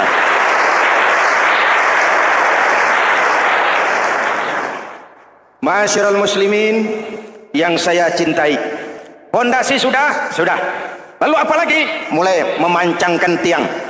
Tiangnya 5. Ada tiang namanya zuhur, asar, maghrib, subuh, isya. Tetapi agar bangunan menjadi kuat, ada tiang-tiang tambahan namanya rawatib dan nawafil. Rawatib itu ba'diyah atau qobliyah, nawafil itu di luar itu. Agar bangunan menjadi kuat dibentuk pribadi lewat sholat. Apa filsafatnya? Pertama, sholat itu simbol penyerahan total kepada Allah. Kita ini sudah kontrak. Innallaha astara minal mu'minina anfusahum wa amwalahum bi anna lahumul jannah. Allah telah membeli dari orang-orang mukmin diri mereka, harta mereka, bagi mereka adalah surga. Penjual kita orang beriman, pembeli Allah, dagangannya amwal dan anfus, harganya adalah surga. Jelas? Penyerahan total itu dimulai dengan takbiratul ihram. Shalli fardal isya, Allahu akbar. Arahkan mata ke tempat kita sujud. Jangan lupa kalau sudah di atas, lupa dengan yang di bawah. Sudah jadi genteng, petatang peteteng di atas. Lalu bilang, merasa capek sendiri, kata genteng kepada tiang. Tiang, kamu sih enak, kata genteng. Saya setengah mati di atas. Kehujanan, kepanasan, kadang-kadang anak-anak nakal saya disambitin. Kata tiang, saudara genteng, ngomong jangan sembarangan ya. Kamu kira kamu bisa nongkrong dan nangkring di atas, itu gara-gara siapa genteng? Kan saya yang sokong dari bawah. Kamu jadi pejabat tinggi, jadi anggota ini, anggota itu, kami rakyat yang angkat. Jangan sudah di atas kami ditekan. Jangan agama dijadikan topeng untuk kepentingan pribadi. Berpolitik untuk kepentingan agama, ayo. Tapi menjual agama untuk kepentingan politik, itu yang merusak agama.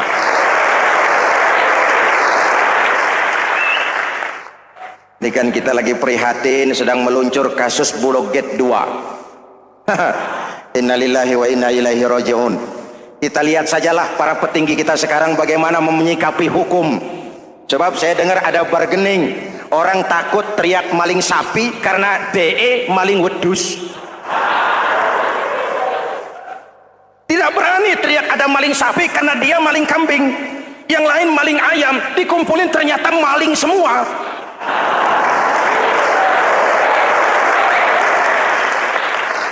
Hadirin yang saya hormati, ini melukai rasa keadilan. Oleh karena itu sholat mengajarkan kepada kita dalam posisi berdiri, lihat tempat sujudmu, jangan menteleng terus ke atas lalu lupa dari mana kita berangkat.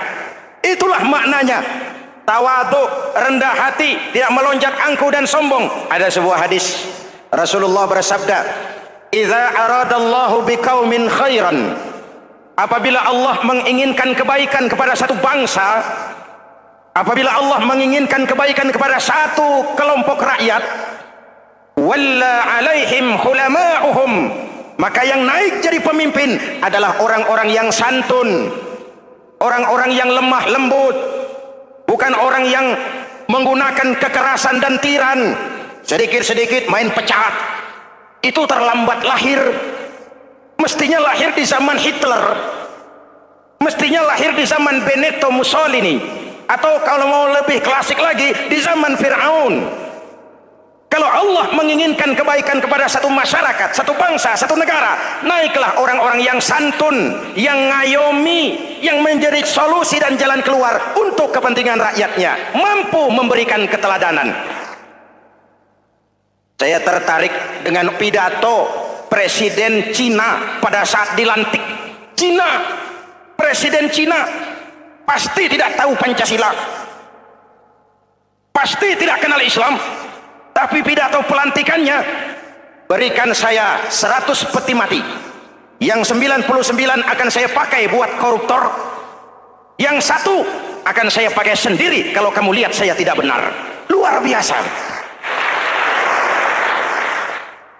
Yang diperlukan sekarang ini keteladanan, hulama'uhum, sikap ngayomi, mencari jalan keluar, bukan memamerkan kekuasaan, memamerkan kekuatan, arogansi, menghormati perbedaan.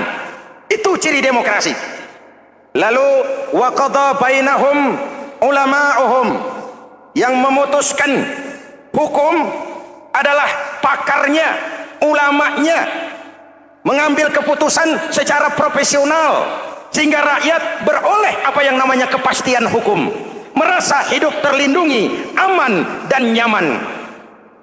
Lalu yang ketiga, wa ja'alal mala fi askhiyaihim, peredaran harta, pergerakan ekonomi berada di tangan orang-orang yang pemurah, yang tidak mau kaya sendiri, tidak mau senyum di atas penderitaan orang lain, menari di atas bangkai saudaranya. Hadirin yang saya hormati, ini cirinya. Tapi sebaliknya kata Nabi, wa idza aradallahu biqaumin syarran, apabila Allah menghendaki kejelekan, keburukan bagi satu bangsa, walla alaihim sufahauhum, yang naik jadi pemimpin orang-orang durjana, orang-orang kurang ajar, tapi dipoles dengan topeng yang bagus. Ini musim topeng. Musim apa? Topeng. Topeng itu apa perlunya? Menyembunyikan wajah asli. Sekarang ini Dracula berwajah Arjuna. Ini musim topeng. Kita rakyat harus hati-hati dan punya filter, mampu memilah dan memilih.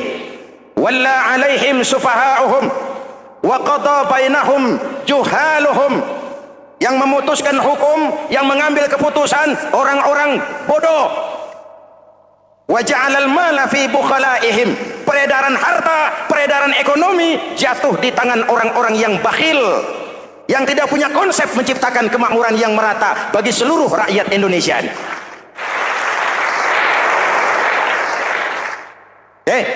Kita kembali kepada tiang. Ini kan lagi cerita tiang tadi ya. Kalau sedang berdiri, lihat tempat sujud, jangan menteleng terus ke atas. Terserang penyakit tamak bin rakus alias serakah. Nah, selesai. Anggota badan yang paling terhormat ini kepala. Ketika sujud, sama rendahnya dengan telapak kaki. Allahu Akbar, yang besar cuma Allah. Apa bedanya saya dengan saudara? Tidak ada, kecuali saya ngomong saudara dengerin. Kita sama-sama beribadah, sama-sama mencari nilai tambah di hadapan Allah. Apa saya lebih penting dari saudara? Belum tentu. Apa saya lebih hebat dari saudara? Belum tentu. Perasaan lebih penting, lebih hebat, lebih jago setan. Jelas? Ayo tundukkan kepala. Dia sama rendahnya dengan telapak kaki kita. Yang besar cuma Allah. Allahu Akbar.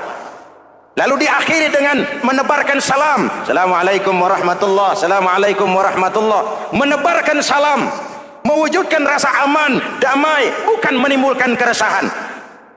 Hadirin yang saya hormati, ini karakteristik kita. Selesai sholat, kembali ke masyarakat, ajaran salam diterjemahkan. Apa? Rasulullah sallallahu alaihi wasallam bersabda, "Ufsus salam, wasilul arham, wa at'imut ta'am, wa sallu bil laili wan nasu niyam, tadkhulul jannata bisalam." Pertama, ufsus salam, tebarkan salam. Tebarkan salam itu bukan cuma kalau ketemu orang assalamualaikum, assalamualaikum. Ya, itu zahirnya. Tetapi hidup di tengah masyarakat memberikan rasa aman, rasa damai, menjadi pengayom bagi lingkungan, menjadi rahmah bagi semesta. Dalam Islam jangankan manusia, binatang saja dilindungi kok. Betul? Betul? Coba kalau belajar istinja itu kan makruh buang air kecil di tanah yang berlubang. Kenapa? Pertama, melindungi binatang yang ada dalam lubang. Siapa tahu di lubang yang saudara kencingi ada semut sedang rapat. Membahas Bologet jilid 2. Apa dosanya lalu mati dikencingi? Ini namanya rahmatan lis semut. Binatang saja dilindungi. Ada hadis, kalau kamu menyembelih hewan, sembelilah dengan cara yang terbaik. Jangan menyembelih ayam dengan pisau tumpul. Ini ajaran apa? Ajaran tentang peri kebinatangan. Rahmatan, memberikan rahmah, salam, keselamatan dan kedamaian kepada masyarakat lingkungan. Itu misi seorang muslim. Hadirin, hadirat, ma'asyiral muslimin yang saya cintai. Saya kembali kepada pesan Nabi tadi itu. Pertama, ufsus salam, sebarkan salam. Sekarang ini kan yang banyak sebarkan isu, sebarkan fitnah, hancurkan nama baik orang, hantam orang di mana-mana. Padahal yang diajarkan ufsus salam, sebarkan perdamaian, bukan permusuhan. Cari kebenaran, bukan kemenangan. Lalu yang kedua, wasilul arham, sambungkan silaturahmi, tegakkan semangat kekeluargaan dan persaudaraan. Karena kita sudah diikat dengan tali akidah. Mari kita saling bertanya setelah lewat hari-hari yang dimana kita seperti saling berhadapan, seperti tercabut dari akar budaya kita sebagai bangsa. Semangat gotong royong, semangat kekeluargaan makin lentur dan luntur, dan perlu kita angkat kembali ke permukaan. Silul arham, sambungkan semangat silaturahmi. Wa at'imut ta'am, berikan makan orang-orang yang kelaparan, mempunyai kepekaan dan kepedulian. Jangan menari di atas penderitaan orang, jangan tersenyum di atas isak tangis tetangga. At'imut ta'am, mempunyai kepedulian yang tinggi. Wa sallu bil laili wan nasu niyam, bangunlah di keheningan malam ketika orang sedang tidur. Istilah saya, kalau mau telepon Allah, jangan lupa nomor teleponnya itu 44342, jumlahnya 17. Zuhur, asar, maghrib, isya, subuh 44342. Jangan ragu-ragu, kalau angka cukup telepon sambung, kalau angka kurang hati-hati salah sambung. Pak, mau sambung yang lebih cepat bagaimana? Bisa, selain nomor itu Coba pakai sambungan langsung jarak jauh, namanya SLJJ. Kapan? Tengah malam. Kenapa tengah malam? Lebih murah. Lebih murah. Saluran kosong, telepon jarang yang pakai, orang banyak tidur. Wa minal laili fatahajjad bihi nafilatan lak asa ayyab'atsaka rabbuka maqaman mahmuda. Nun di keheningan malam, bangun. Seperti bapak-bapak ibu sering bangun tengah malam ya Bu? Ya. Ngapain?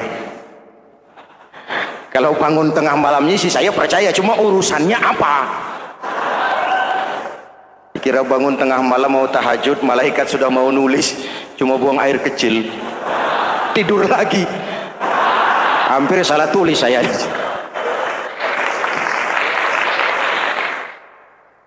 Baik, fondasi sudah Pak. Tiang siap.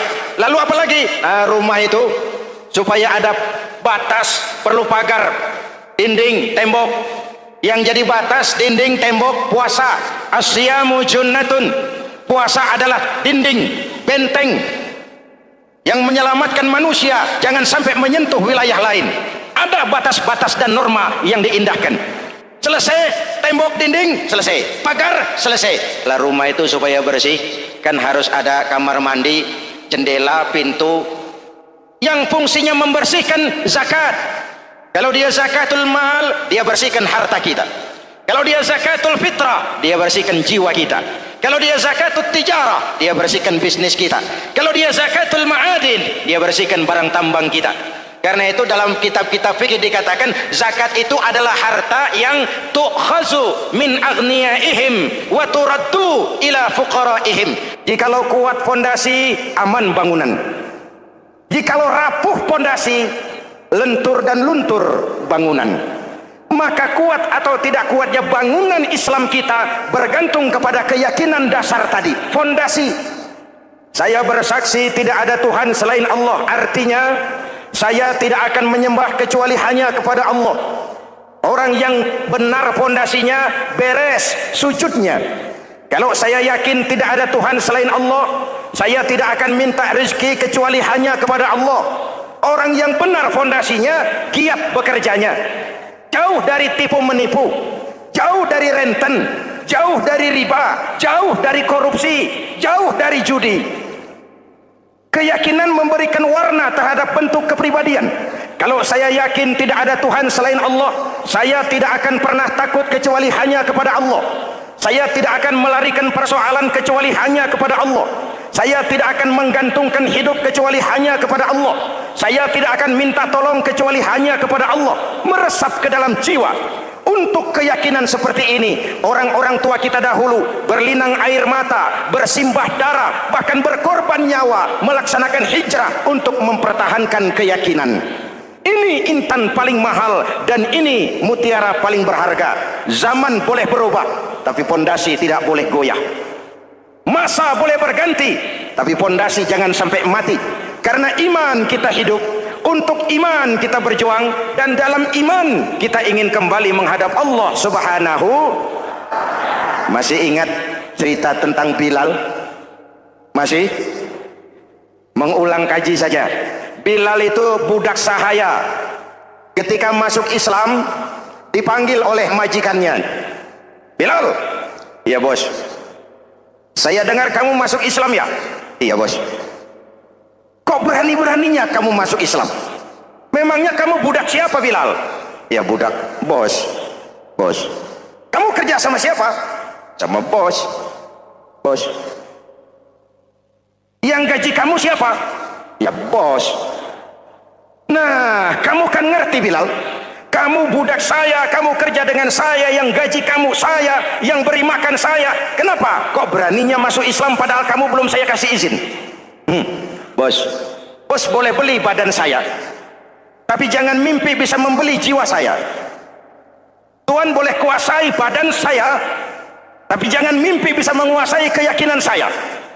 Saya memang benar Tuhan yang gaji, tapi kan saya digaji, saya kerja. Kerja itu kewajiban saya, gaji itu hak saya. Soal keyakinan, jangan ikut campur bos. Kurang ajar kamu Bilal. Biarin. Bilal, begini saja. Kalau kau mau meninggalkan keyakinanmu, meninggalkan Allah Tuhanmu, kau akan kami merdekakan. Tapi kalau kau tetap dalam keyakinanmu, kamu akan saya siksa sampai mati. Bagaimana? Jangan mimpi, bos. Lebih baik mati berkalang tanah daripada hidup bercermin bangkai. Biar saya gugur membela keyakinan daripada hidup jadi pencilat menjual akidah. Itu prinsip.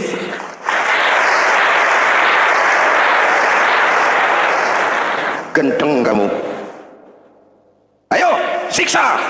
Tangannya diikat, dihimpit dengan batu berat, dijemur dengan terik matahari padang pasir, terkelupas kulitnya, mengalir darah dari sekujur badannya, pecah bibirnya.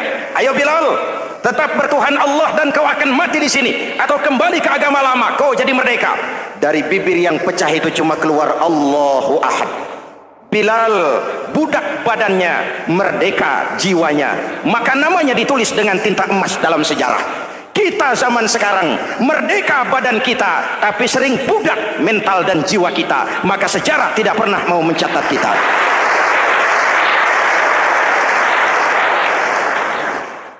Ma'asyiral muslimin yang saya cintai, fondasi sudah. Lalu apa lagi? Mulai memancangkan tiang. Tiangnya 5. Ada tiang namanya zuhur, asar, maghrib, subuh, isya. Tetapi agar bangunan menjadi kuat, ada tiang-tiang tambahan namanya rawatib dan nawafil. Rawatib itu ba'diyah atau qobliyah, nawafil itu di luar itu. Agar bangunan menjadi kuat, dibentuk pribadi lewat sholat. Apa filsafatnya? Pertama, sholat itu simbol penyerahan total kepada Allah. Kita ini sudah kontrak. Innallaha ashtara minal mu'minina anfusahum wa amwalahum bi anna lahumul jannah.